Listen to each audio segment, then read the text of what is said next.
Okay, hi. So today I'm doing a kind of overdue update on my low buy book challenge I am doing for the year of 2022. At the beginning of 2022, I kind of set a priority of reducing my TBR, which I kind of do every year because in 2021, I reduced it by 4 books. And that was mainly because I kept buying books. And I was kind of buying and reading at the same, off of my TBR, at least at the same rate. So I was trying to come up with a way that I could kind of get myself to buy less books. And I was watching Maddie at Book Browsing Blog, and she had a video where she kind of made a book buying ban bingo.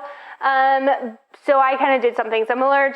And the goal was to kind of reduce my TBR. So basically for every 3 prompts I hit of the prompt list that I'll go through, I can buy a book.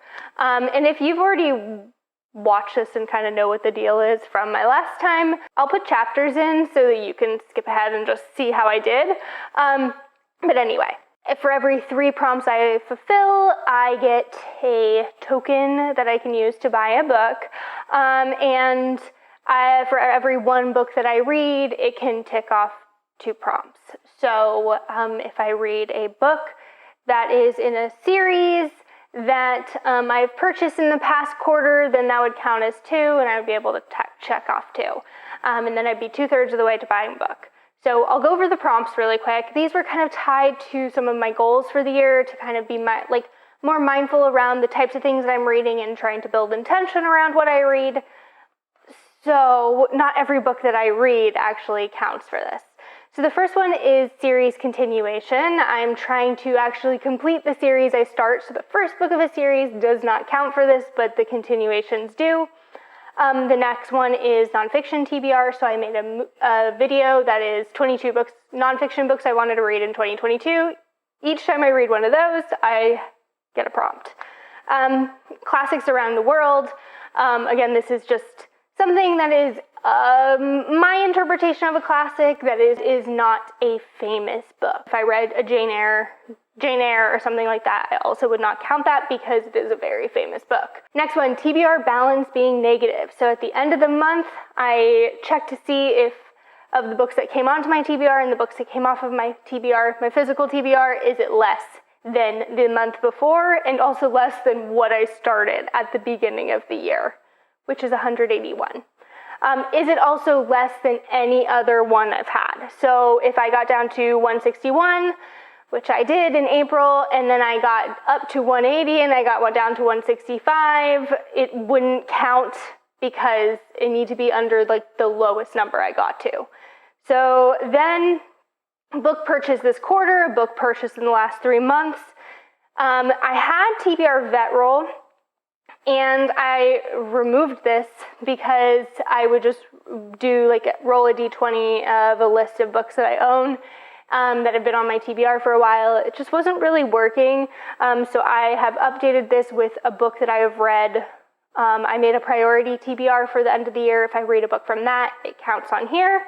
Friend book. So I had a friend at work who passed away. If I read a book that was on his TBR of books that he wanted to read that he had not gotten to, then I would get one for that.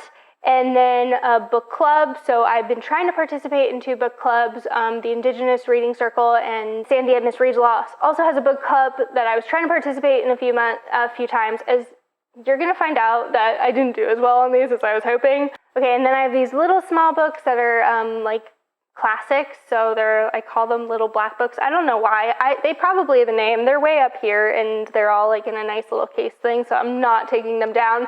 But they're all under 100 pages, and they're classics, so by more famous authors. And then for every 3 owned books that I read, I can get a token or a credit, and then priority reads, which I already talked about, and then if I'm doing something for a blog project. So those are the areas. So let's find out how I did, and not good. I was in a really good position in April. I had not really bought many books, and then I went on a trip in May to visit my family, and then I purchased a lot of books when I was there, and then I purchased up to the point of the number of credits I had.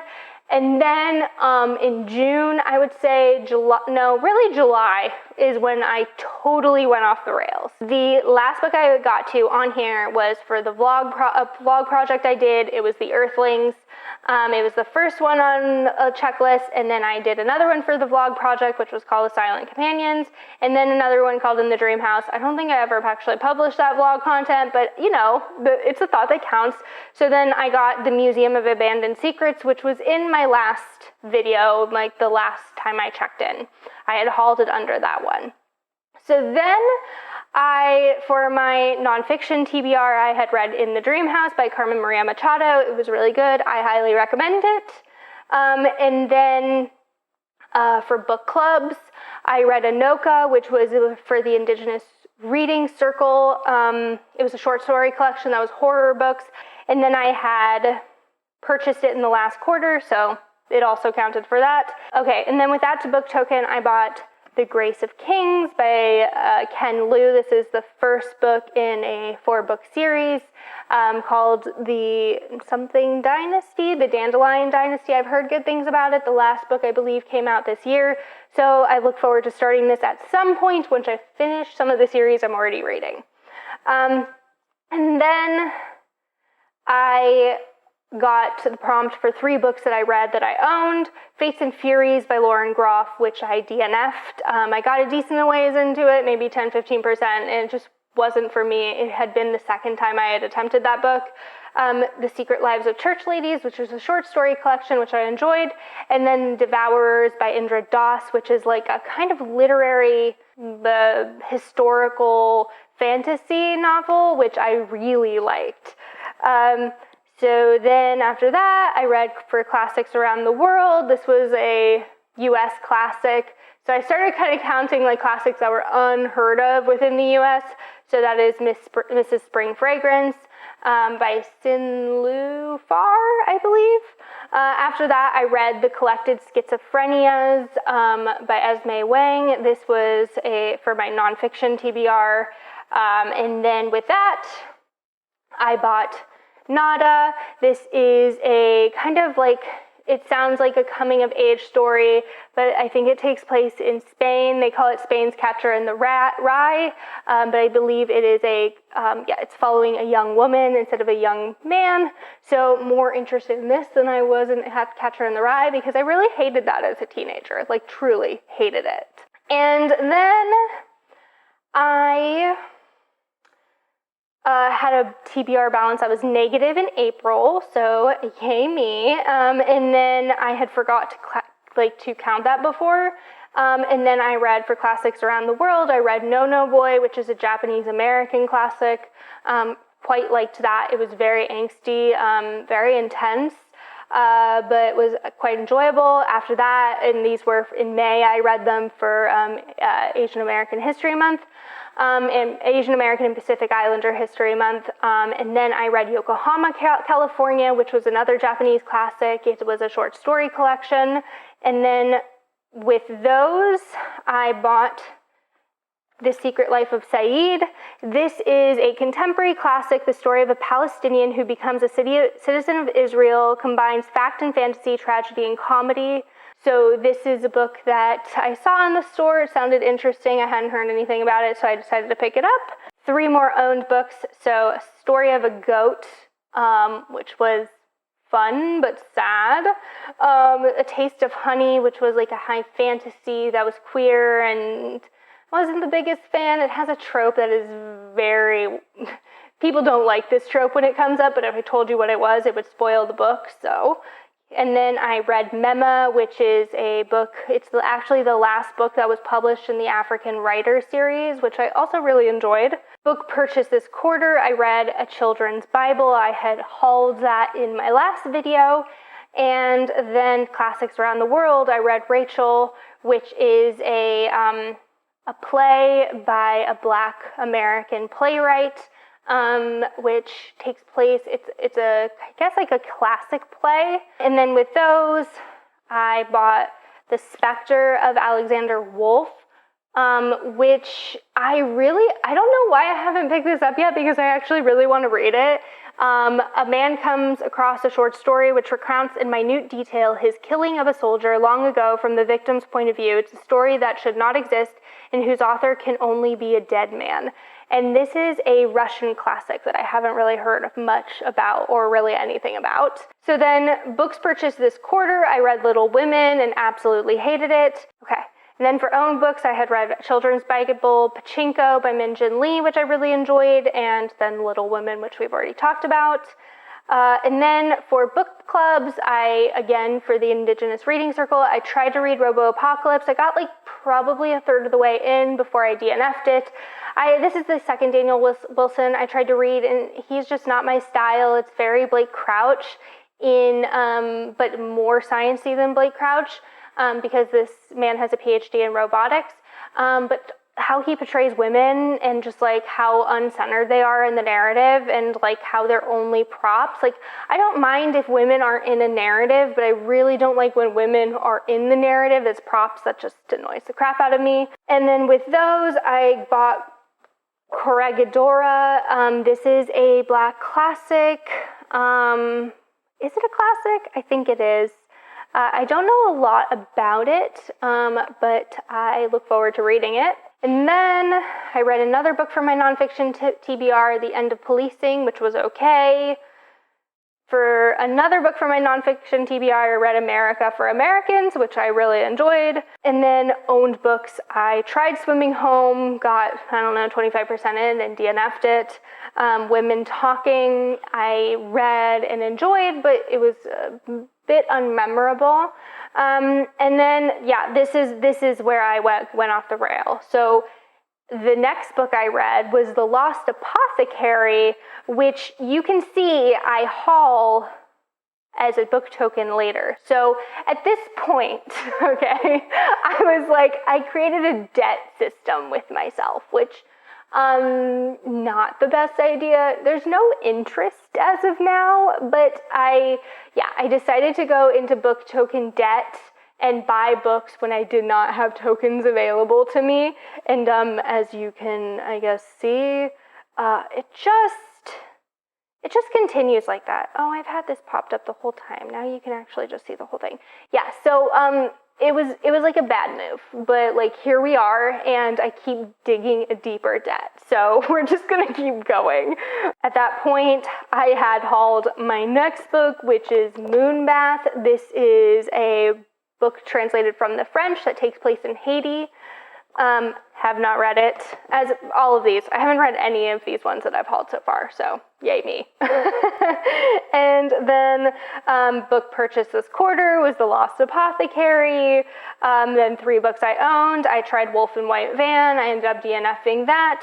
Assassin's Apprentice, which I really loved. And then Clan of the Cave Bear. I got through the whole thing.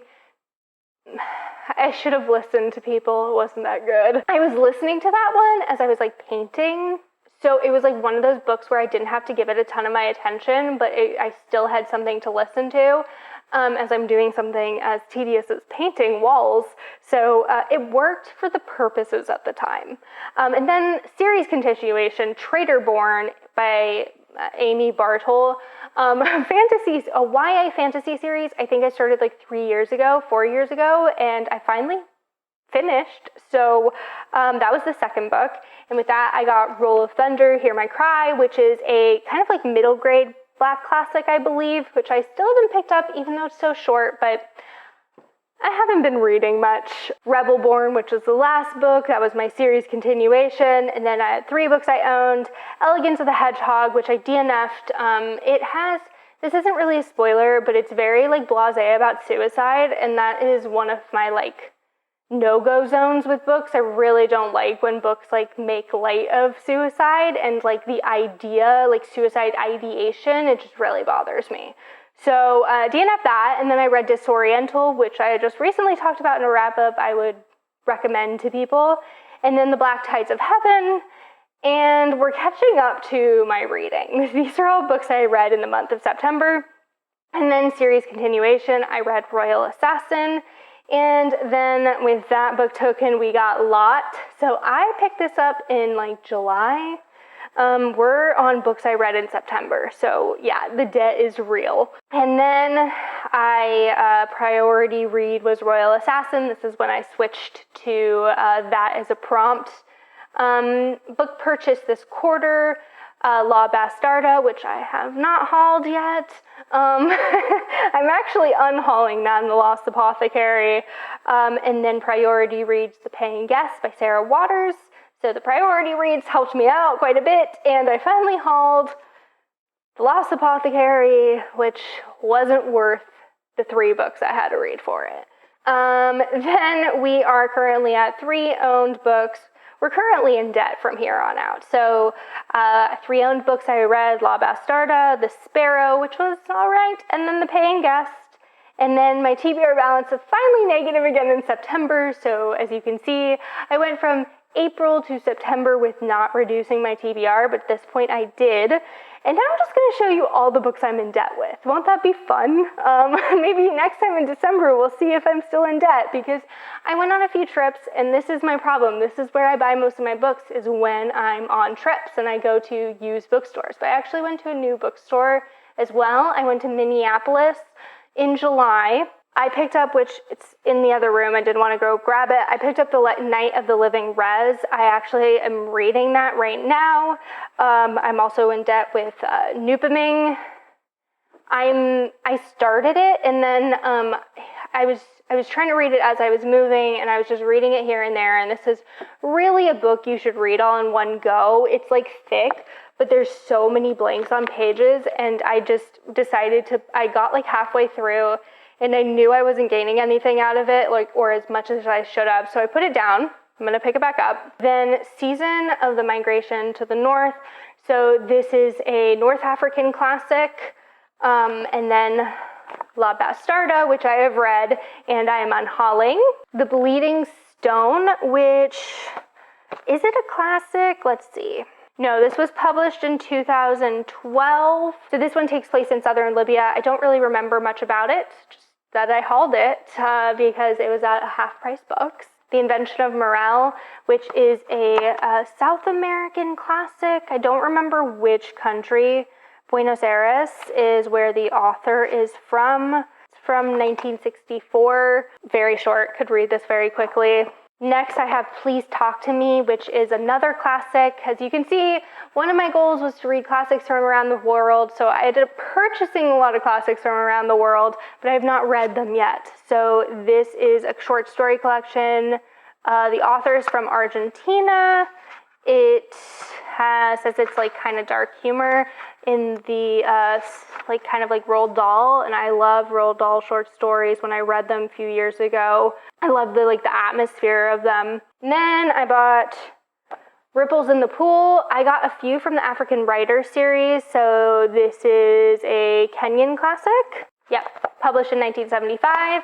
Mission to Kala. This is a Cameroonian classic that was published in 1957 and is translated from French. And then Time of the Butcher Bird. This is a bit graphic of a cover, so I will kind of cover it. But it is a South African classic, and it was published in 1979. And then I bought, these ones I just bought like a few days ago now, so those were all in July, and then I did not buy anything in August or September, and then I went to a library sale because, like, what do you do when books are $1? I don't know. You buy them. So then I got Transcendent Kingdom, which has been on my TBR for a while, but if something's on my physical TBR, I get to it faster, even if I end up listening to an audiobook. So I decided to buy it as an incentive, even though it put me into more debt, for $1. And then I also bought Blood of Elves. Now, it says 1 on the side, like right, I don't know if you're going to be able to see this. Yeah, right there. It's a lie. So my partner was like, oh, because he really wants us to read these together. He's like, oh, we should buy it. And then, it was it's not the first book. It's a lie, and you have to read the short stories before you read this. So really, it's the third book. But now we own the third book. Yay. Love that that counted as a token. It's just, you know, when in debt, just like keep getting in debt. I guess bad advice. Don't do that. And then I bought Putney, which is Dark Vanessa take on like that relationship that looked like with an older man and a younger woman that looks like really idealized in the time, but is it? I have two more. So the next one is Bury My Heart at Wounded Knee. This one I've been conflicted about picking up because it is by a white author, so it is looking through like a settler lens, but it was important for the time, and this edition was not a reprint, it's the original edition, I believe. So I decided to pick it up. I think it will be important to read, but I do have a few books that I want to read for Nonfiction November that are from an Indigenous perspective that I'd like to get to before I read this. So here's this one. And then the last one I got is Conjure Woman, and I just saw this and I liked the cover, and you know, again, when in debt, well, whatevs. Like we'll just keep doing it. So, oh no, now my battery's low. Okay, so how in debt am I? I am, let's see, 15 books in debt, which is 45 prompts in debt, which is at minimum 45 divided by 2. 23, I guess, if you round up. So that's 23 books, like reading books that count for prompts in debt. If I buy no more books for the entire year and I consistently read things that count for these prompts and count for multiple at a time, then there is the potential that I get out of debt. So will I? I don't know. I don't know. You don't know. Neither of us know. We'll find out probably come December. So that is all I got for this video, and I will talk to you later. So happy reading, and tell me how your book buying is going, because as you can see, mine's a little out of control. But, I was outroing, and then I just thought of something. The spirit of this challenge is really to reduce my physical TBR. The lowest I got it then, like in my last video, was 161. Since then, the lowest I've gotten it to is 159. I just bought 5 books without having read anything in the month of October yet. So we're back to 164. But, you know, I am still reducing my TBR. I do hope to get it down lower than 159, lower than 164 by the end of the year. So, you know, I'm like joking about being in book buying debt with myself, with my token system, but really like I am enjoying the process. I think it has actually reduced the number of books I've purchased, and I'm still slowly getting towards my goal. So would I be in a better place if I hadn't bought all these books? Yes. But do a lot of these books look interesting and up my alley? Absolutely. So that is now actually all I have for this video. So I will talk to you later. So until next time, happy reading.